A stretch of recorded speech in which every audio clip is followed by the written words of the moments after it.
Hello aspirants, welcome और welcome back to my channel unbounded math. आज का हमारा टॉपिक है idempotent matrix and its properties. NET, GATE, IIT JAM के perspective से ये टॉपिक बहुत इंपॉर्टेंट है। आगे हम जितनी भी मैट्रिसेस पढ़ने वाले हैं वे सभी मैट्रिसेस और उनकी प्रॉपर्टीज़ इन एग्जाम्स के लिए बहुत ही इंपॉर्टेंट है। तो आइए सबसे पहले हम आज की वीडियो में देखते हैं आइडेम्पोटेंट मैट्रिक्स और उसकी प्रॉपर्टीज़, जिस पे बेस्ड नेट, गेट में रिपीटेडली क्वेश्चन पूछे गए हैं। उसके बाद हम इन पे बेस्ड कुछ क्वेश्चन भी डिस्कस करेंगे, जिससे आपको ये आइडिया लग जाएगा कि इनकी प्रॉपर्टीज़ पे बेस्ड क्वेश्चन किस तरीके से पूछे जाते हैं। सो स्टार्ट करते हैं आइडेम्पोटेंट मैट्रिक्स की बेसिक डेफिनेशन से। तो किसी भी n क्रॉस n की मैट्रिक्स को हम क्या कहेंगे? आइडेम्पोटेंट मैट्रिक्स कहेंगे अगर ए स्क्वायर इज इक्वल्स टू हो जाए किसके? ए के। दैट मीन्स अगर मैं ए के साथ मल्टीप्लाई करूं तो रिजल्टेंट मुझे क्या मिलना चाहिए? वो मैट्रिक्स ए खुद मिलनी चाहिए। अगर हम एग्जाम्पल देखें तो सबसे पहला एग्जाम्पल हमारे पास आता है आइडेंटिटी मैट्रिक्स। आइडेंटिटी मैट्रिक्स का अगर मैं स्क्वायर करूंगी तो मुझे हमेशा क्या मिलेगी? आइडेंटिटी मैट्रिक्स ही मिलने वाली है। ठीक है। उसके बाद ये एग्जाम्पल्स बहुत इंपॉर्टेंट हो जाते हैं जब हमें काउंटर एग्जाम्पल सोचना होता है आइडेम्पोटेंट मैट्रिक्स के लिए। तो सेकंड हमारे पास एग्जाम्पल आता है 1/n। हर एंट्री क्या हो जाए मेरी मैट्रिक्स की? 1/n, जहाँ पे n क्या होगा? Order of that matrix. For example अगर मैं एक एग्जाम्पल से इस चीज़ को प्रूव करके दिखाऊं कि इस तरीके की मैट्रिक्स मेरे पास क्या होगी? आइडेम्पोटेंट मैट्रिक्स होगी। तो मैं एक 2x2 की मैट्रिक्स मानती हूँ। तो 2x2 की मानी है तो n की वैल्यू मेरे पास 2 हो जाएगी। तो मैट्रिक्स मेरे पास किस तरीके की दिखेगी? इस तरीके की दिखेगी। अब मैं ए स्क्वायर अगर करूँ, ये मेरे पास ए मैट्रिक्स है, ए स्क्वायर अगर मैं करूँगी मतलब ए की ए के साथ प्रोडक्ट करूँगी तो मुझे क्या मिलेगा? 1/4 प्लस 1/4, 1/4 प्लस 1/4, 1/4 प्लस 1/4, 1/4 प्लस 1/4। तो ए स्क्वायर मेरे पास क्या हो गया? 1/2, 1/2, 1/2, 1/2। दैट मीन्स किसके बराबर आ गया मेरा ए स्क्वायर? ए के। तो जब भी मुझे आइडेम्पोटेंट मैट्रिक्स का एग्जाम्पल सोचना है तो मैं ये मैट्रिक्स भी कंसिडर करूंगी 1/n वाली की। ईच एंट्री में क्या रख दूँ? मैट्रिक्स ए की 1/n रख दूँ। हमने प्रूव कर दिया कि 1/n अगर किसी भी मैट्रिक्स की ईच एंट्री 1/n है तो इस तरीके की मैट्रिक्स क्या होती है? Idempotent matrix by taking a 2x2 matrix. Next example हमारे पास क्या आता है? ये मैट्रिक्स। अब हमें कैसे पता चलेगा कि ये मैट्रिक्स आइडेम्पोटेंट मैट्रिक्स है और हमें कैसे कंस्ट्रक्ट करनी, मैंने कैसे कंस्ट्रक्ट करी है ये मैट्रिक्स और मुझे कैसे पता चला कि आइडेम्पोटेंट मैट्रिक्स है? तो कुछ नहीं करना। अगर हमें आइडेम्पोटेंट मैट्रिक्स कंस्ट्रक्ट करनी होती है तो हमें सिर्फ इतना ध्यान रखना है कि हम नॉन डायगोनल एंट्रीज जो है उनको तो कर दें 0 और डायगोनल एंट्रीज पे क्या कर दें? 0 और 1 का कॉम्बिनेशन रखते रहें। मैंने अगर ये मैट्रिक्स लिखी, ये भी आइडेम्पोटेंट है। अगर मैं ये मैट्रिक्स लिखूँ, ये भी आइडेम्पोटेंट होगी। अगर मैं सारी एंट्री 0 कर दूं, क्योंकि हमने नॉन डायगोनल तो 0 कही है रखने को, अगर मैं डायगोनल भी 0 रख दूं तो नल मैट्रिक्स भी मेरे पास आइडेम्पोटेंट मैट्रिक्स हो जाएगी। और अगर मैं सारी एंट्रीज क्या रख दूं? 1, सारी डायगोनल एंट्रीज 1 रख दूं, नॉन डायगोनल एंट्रीज हमारे पास हमेशा 0 होगी, तो भी ये मैट्रिक्स भी क्या हो जाएगी? आइडेम्पोटेंट मैट्रिक्स हो जाएगी। अब ये तो 2x2 में है, ये किसी भी n के लिए ट्रू होगा। अगर मुझे 3x3 की आइडेम्पोटेंट मैट्रिक्स कंस्ट्रक्ट करनी है तो मैंने क्या बताया है कि डायगोनल्स पे हम क्या रख दें? 0 और 1 का कॉम्बिनेशन रख दें और नॉन डायगोनल एंट्रीज जो भी हैं उन सबको हम क्या रख दें? 0 रख दें। तो डायगोनल्स पे मैंने मान के चलो 1 1 0 पुट कर दिया और नॉन डायगोनल एंट्रीज सारी मैं क्या पुट कर दूँ? 0 पुट कर दूँ। तो ये भी क्या होगी मेरे पास? आइडेम्पोटेंट मैट्रिक्स होगी। 0 और 1 का कॉम्बिनेशन पुट करते जाओ डायगोनल एंट्रीज पे और नॉन डायगोनल एंट्रीज को क्या रखो? 0 पुट करो। अब ये किस लिए बताया जा रहा है? ये इसीलिए बताया जा रहा है कि जब आपको काउंटर एग्जाम्पल ध्यान में लाना हो तो ये चीज़ें याद ना रखनी पड़े, आपको पता हो कि हम counter example for idempotent matrix कैसे कंस्ट्रक्ट करते हैं। सो हमने ये सीख लिया है कि हम किसी भी आइडेम्पोटेंट मैट्रिक्स के लिए काउंटर एग्जाम्पल कैसे कंस्ट्रक्ट करेंगे। अब हम डिस्कस करेंगे आइडेम्पोटेंट मैट्रिक्स की कुछ वेरी इंपॉर्टेंट प्रॉपर्टीज़। साथ ही साथ हम उन प्रॉपर्टीज़ का प्रूफ भी देखने वाले हैं, क्योंकि मैंने अपने पहले ही लेक्चर में कहा था कि अगर आपको नेट, गेट या फिर आईआईटी जैम या फिर किसी भी हायर लेवल के जो भी हमारी एग्जाम्स होते हैं रिलेटेड टू मैथमेटिक्स, इनकी तैयारी करनी है आज के टाइम पे, तो आप डायरेक्ट रिजल्ट को रट्टा मार के क्लियर नहीं कर सकते। आपको उनके पीछे वाई लगा के देखना होगा, आपको देखना पड़ेगा कि वो रिजल्ट आया कहाँ से है। इसीलिए हम कुछ प्रॉपर्टीज़ देखेंगे और साथ ही साथ कुछ प्रॉपर्टीज़ का प्रूफ भी देखेंगे, जिनका प्रूफ आपको जानना जरूरी है, ताकि वो आपको अगर एग्जामिनर उसमें कहीं से भी क्वेश्चन पूछे तो वे आपके सारे डाउट ऑलरेडी क्लियर हो, क्योंकि अब एग्जामिनर हमारा डायरेक्ट रिजल्ट बेस्ड क्वेश्चन नहीं पूछता है। तो चलिए हम प्रॉपर्टीज़ देखते हैं आइडेम्पोटेंट मैट्रिक्स की। तो सबसे पहले कुछ बेसिक प्रॉपर्टीज हम देखते हैं, जैसे कि आइगन वैल्यूज। किसी भी आइडेम्पोटेंट मैट्रिक्स की जो आइगन वैल्यू होती है वो ईदर 0 होगी या 1 होगी। अब डायगोनलाइजेबल होती है या नहीं होती है आइडेम्पोटेंट मैट्रिक्स, और होती है तो ओवर आर होती है या ओवर सी होती है या दोनों के ऊपर होती है, ये देखेंगे। तो हमारी जो आइडेम्पोटेंट मैट्रिक्स होती है वो ओवर आर और ओवर सी दोनों के ही ऊपर क्या होती है, डायगोनलाइजेबल होती है।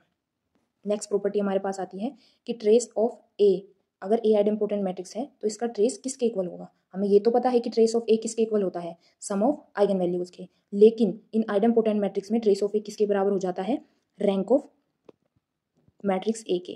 तो ये भी इंपॉर्टेंट रिजल्ट है, इस पर डायरेक्ट नेट के पेपर में क्वेश्चन पूछा गया है कि ट्रेस ऑफ ए किसके इक्वल होगा। हमने क्या देखा कि ट्रेस ऑफ ए किसके बराबर होता है, रैंक ऑफ ए के। अब इसको हम कैसे प्रूव करेंगे कि ट्रेस ऑफ ए किसके रैंक ऑफ ए के बराबर कैसे हुआ। तो हमें पता है ट्रेस ऑफ ए अभी हमने बताया था किसके बराबर होता है, सम ऑफ आइगन वैल्यूज के। एंड क्योंकि मेरी आइडेम्पोटेंट मैट्रिक्स डायगोनलाइजेबल होती है ओवर आर, तो ये चीज क्या इंप्लाई करेगी कि रैंक ऑफ ए जो होगी वो किसके बराबर होगी, number of non zero eigen value के। ये भी एक रिजल्ट है जो कि हम जब डायगोनलाइजेबिलिटी का चैप्टर पढ़ेंगे उसमें डिस्कस करेंगे कि rank of A matrix A अगर वो डायगोनलाइजेबल है तो वो इक्वल होती है number of non zero eigen value के। अब आइडेम्पोटेंट मैट्रिक्स की जो आइगन वैल्यूज होती हैं वो होती हैं 0 एंड 1। तो मान के चलो 2 क्रॉस 2 की मेरे पास मैट्रिक्स है, कोई भी आइडेम्पोटेंट मैट्रिक्स, तो इसकी आइगन वैल्यू अगर मैं 0 0 लेके चलूँगी तो ये क्या हो जाएगी, नल मैट्रिक्स हो जाएगी। तो इसका ट्रेस क्या होगा, सम ऑफ आइगन वैल्यू 0, रैंक भी क्या होगी 0। अगर मैं 2 क्रॉस 2 की मैट्रिक्स लेके चलूँ 0 और 1 है इसकी आइगन वैल्यू, तो इसका ट्रेस क्या होगा 1, सम ऑफ आइगन वैल्यू, रैंक क्या हो जाएगी, number of non zero eigen value के बराबर 1 के। फोर्थ प्रॉपर्टी क्या है हमारे पास कि trace of an idempotent matrix वो इंटीजर होता है। अब इंटीजर क्यों होता है, क्योंकि ट्रेस ऑफ ए किसके बराबर अभी हमने प्रूव करा है, रैंक ऑफ ए के, और रैंक ऑफ ए के हमेशा, रैंक ऑफ ए क्या होती है, किसी भी मैट्रिक्स की रैंक क्या होती है, हमेशा इंटीजर होती है। इसलिए आइडेम्पोटेंट मैट्रिक्स का जो ट्रेस होता है वो हमेशा इंटीजर होता है। नेक्स्ट प्रॉपर्टी हमारे पास आती है, if A is idempotent matrix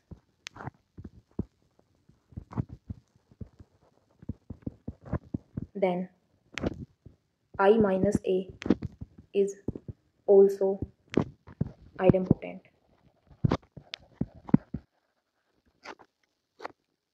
ये भी इंपॉर्टेंट रिजल्ट है। अब इसको प्रूव कैसे करेंगे हम, ए गिवन क्या है हमारे पास कि ए मेरी आइडेम्पोटेंट मैट्रिक्स है, that means A square is equals to A. Prove क्या करना है हमें, आई माइनस ए का स्क्वायर आई माइनस ए के बराबर प्रूव करना है, यानी कि आई माइनस ए को आइडेम्पोटेंट मैट्रिक्स प्रूव करना है। तो इसका स्क्वायर किसके बराबर हो जाएगा, आई माइनस ए का स्क्वायर, आई स्क्वायर प्लस ए स्क्वायर माइनस के आई ए माइनस के ए आई, आई प्लस का ए स्क्वायर ए के बराबर है माइनस के ए माइनस के ए, तो ये आ गया आई माइनस ए के बराबर। तो हमने प्रूव कर दिया कि ए अगर आइडेम्पोटेंट मैट्रिक्स है तो आई माइनस ए भी आइडेम्पोटेंट मैट्रिक्स होगा। सो नेक्स्ट प्रॉपर्टी हमारे पास आती है कि अगर मेरे पास ए आइडेम्पोटेंट मैट्रिक्स है और ए मेरे पास इन्वर्टेबल है, that means determinant of a non zero है, तो वो मैट्रिक्स मेरे पास पक्का आइडेंटिटी मैट्रिक्स होगी। दैट मीन्स एकमात्र ऐसी मैट्रिक्स जो आइडेम्पोटेंट भी है और इन्वर्टेबल भी है, वो मेरे पास कौन सी मैट्रिक्स होती है, आइडेंटिटी मैट्रिक्स। नेक्स्ट हमारे पास आती है प्रॉपर्टी नंबर 7। प्रॉपर्टी नंबर 7 क्या कहती है हमें कि जो रेंज स्पेस होता है किसी भी आइडेम्पोटेंट मैट्रिक्स का वो बराबर होता है आइगन स्पेस के कोरस्पोंडिंग टू आइगन वैल्यू 1। हम इसको प्रूव भी करके देखेंगे कि ये कैसे ट्रू हुआ। तो हम लेके चलते हैं कि कोई भी नॉन जीरो वेक्टर है x मेरे पास जो कहाँ बिलोंग कर रहा है, रेंज स्पेस ऑफ ए में। अभी हमने नॉन जीरो ही क्यों लिया, क्योंकि हमें इसे क्या दिखाना है, eigen vector corresponding to eigen value 1 के, और हमें पता है आइगन वेक्टर्स कैसे लेते हैं हम, नॉन जीरो, इसलिए हमने नॉन जीरो वेक्टर लिया है रेंज स्पेस ऑफ ए से।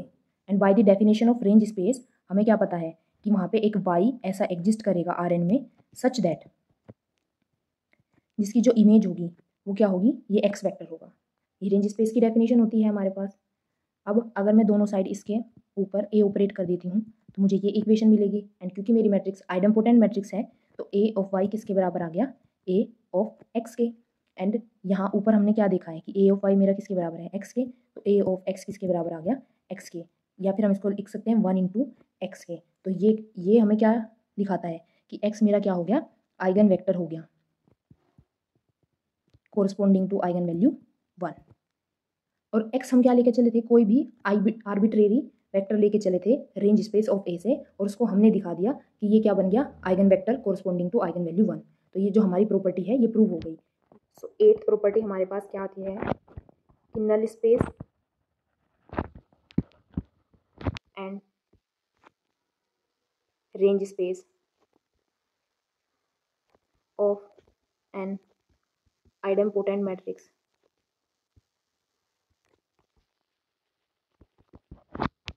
are complementary। That is Rn को मैं as a direct sum of null space of A and range space of A लिख सकती हूँ।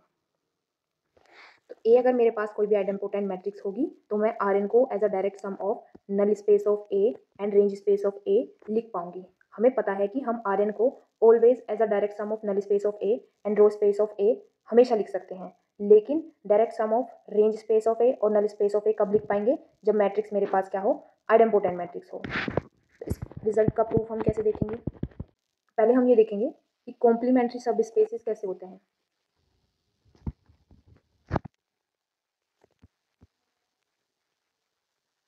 तो कॉम्प्लीमेंट्री सब स्पेस किनको बोलते हैं, अगर U और V मेरे पास क्या है, दो सब स्पेस हैं Rn के, तो इन्हें कॉम्प्लीमेंट्री सब स्पेस बोलेंगे अगर मैं Rn को as a direct sum of U and V लिख पा रही हूँ, साथ ही साथ U का V के साथ इंटरसेक्शन अगर मैं लूँ तो उसमें सिर्फ और सिर्फ जीरो वेक्टर आए। तो हमें यहाँ पे यही प्रूव करना है कि each vector of Rn can be uniquely represent as a sum of vectors of null space of A and range space of A। And second property, null space of A का intersection range space of A के साथ मुझे क्या दिखाना है कि उसमें सिर्फ जीरो वेक्टर आएगा। सबसे पहले हम ये प्रूव करेंगे कि Rn का कोई भी वेक्टर को हम यूनिकली रिप्रेजेंट कर सकते हैं as a sum of vectors of image of A and null space of A। तो इसके लिए हमें क्या करना है, U मैंने कोई भी वेक्टर लिया इमेज ऑफ A से। अब by the definition of image of A वहाँ पे एक वेक्टर X ऐसा बिलोंग करेगा Rn में, such that A of X is equals to हो जाएगा U के। B मैंने एक वेक्टर माना x माइनस AX। अब मुझे ये प्रूव करना है कि ये बिलोंग कर रहा है, सबसे पहले तो मुझे ये प्रूव करना है कि ये बिलोंग कर रहा है मेरा नल स्पेस ऑफ A में। तो मैं क्या करूँ, A ऑपरेट कर देती हूँ दोनों साइड, फर्दर सिंप्लीफाई करेंगे तो हमारे पास क्या आ गया, ये आ गई इक्वेशन। उसके बाद A आइडेम्पोटेंट मैट्रिक्स है तो A स्क्वायर A के बराबर होगा, तो हमारे पास क्या आ गया, AB is equals to 0। This imply B belong कर रहा है नल स्पेस ऑफ A में।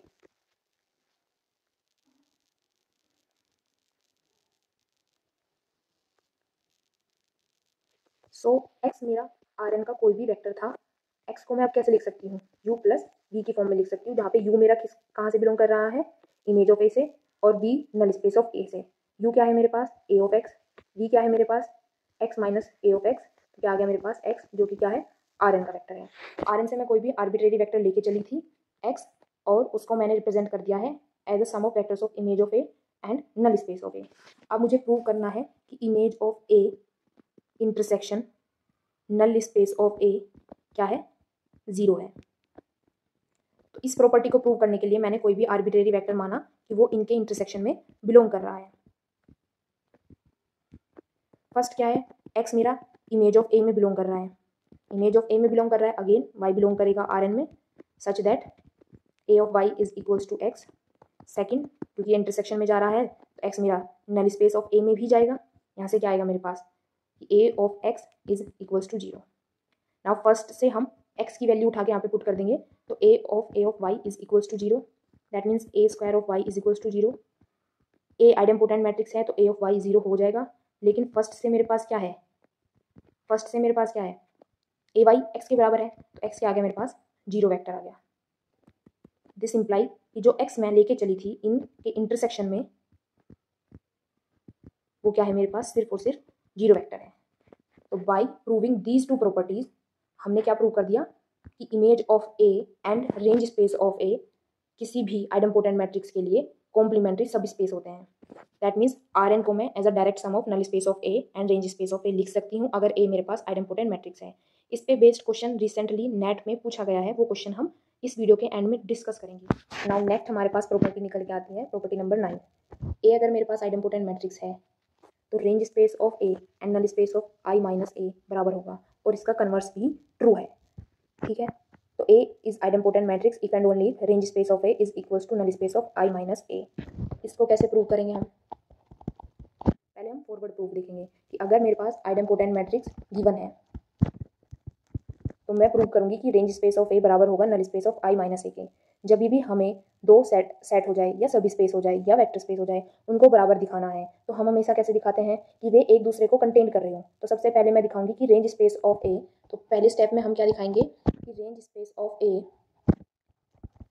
Contained in null space of A I minus A. Second step में हम दिखा देंगे कि null space of I minus A is contained in range space of A. तो इन दोनों स्टेप से हमें क्या मिल जाएगा कि इन दोनों के बीच में इक्वालिटी होल्ड होगी। तो पहले हम इसे प्रूव करते हैं। तो इसके लिए मैंने क्या माना कि x मेरा कोई भी वेक्टर है जो रेंज स्पेस ऑफ ए से आ रहा है। Again by the definition of range space, वहाँ पे एक वेक्टर y बिलोंग करेगा आर एन में such that A of y is equals to x। ऐसा बिलोंग करेगा आर एन में such that A of y is equals to x। Now A, मैं दोनों साइड अगर ए ऑपरेट कर देती हूँ तो मुझे मिलेगा ये, then A square Y is equals to A X. Again A idempotent given है तो A square is equals to A, तो यहाँ से A Y is equals to X के बराबर आ गया। फ्रॉम फर्स्ट ए वाई किसके बराबर है, एक्स के, तो ए ऑफ एक्स किसके बराबर आ गया, एक्स के। दिस इम्प्लाई कि X minus A of X is equals to 0। This imply I minus A into X is equals to 0, and ये होल्ड होगा for all X belongs to range space of A. क्यों, क्योंकि x कोई भी हम arbitrary vector लेके चले थे रेंज स्पेस ऑफ ए से। तो यहाँ से क्या इंप्लाई हो जाएगा मेरे पास कि range space of A is contained in null space of I minus A. Second step में हम क्या प्रूव कर देंगे कि null space of I minus A is contained in range space of A.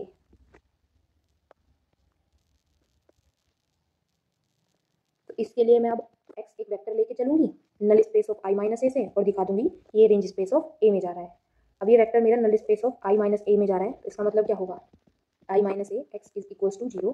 That means X minus के A of X is equals to 0। This imply A of X is equals to X. तो यहाँ से मेरे पास क्या निकल के आ गया, जब A of X equals to X हो रहा है मेरे पास, तो यहाँ से क्या चीज़ निकल के आ गई मेरे पास, एक्स मेरा बिलोंग करेगा रेंज स्पेस ऑफ ए में। क्यों, क्योंकि जो ए एक्स टाइप के वेक्टर होते हैं वो कहाँ जाते हैं, हमेशा रेंज में जाते हैं। तो ए ऑफ एक्स मेरा कहाँ जाएगा, रेंज में जाएगा, और ए ऑफ एक्स किसके बराबर आया है, एक्स के। तो यहाँ से ये चीज़ इंप्लाई हो गई कि एक्स मेरा बिलोंग कर रहा है रेंज स्पेस ऑफ ए में। तो यहाँ से क्या रिजल्ट निकल के आया कि range space of A is equals to null space of I minus A if A is idempotent matrix. Next हम प्रूव करेंगे इसका कन्वर्स। अगर रेंज स्पेस ऑफ ए बराबर है null space of I minus A के, ये चीज़ क्या imply करेगी कि ए मेरे पास आइडेम्पोटेंट मैट्रिक्स है।